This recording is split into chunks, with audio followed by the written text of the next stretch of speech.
Cherbourg, à la lueur de l'automne. Vue sur la célèbre rade depuis les hauteurs du quartier Saint-Sauveur. Derrière les façades de ces anciennes maisons ouvrières se cache un vestige du mur de l'Atlantique.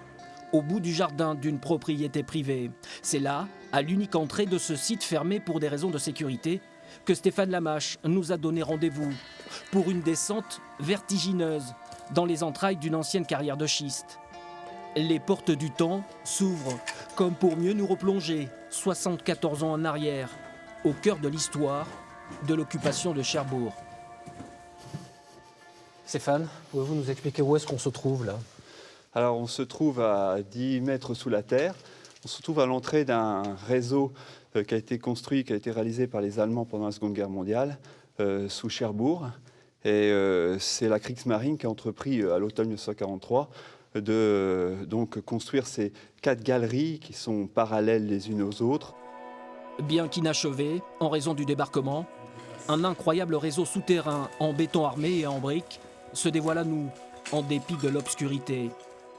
Construit dans le schiste par des prisonniers en majorité russes ou ukrainiens, les murs de cet ouvrage transpirent l'humidité et l'usure du temps.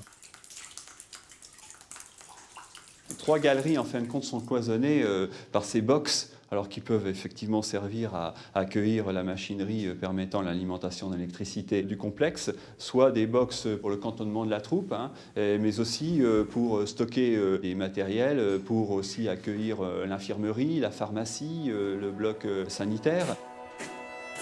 Chaque galerie fait 3,70 m de large et 4,80 m de haut, donc c'est assez imposant.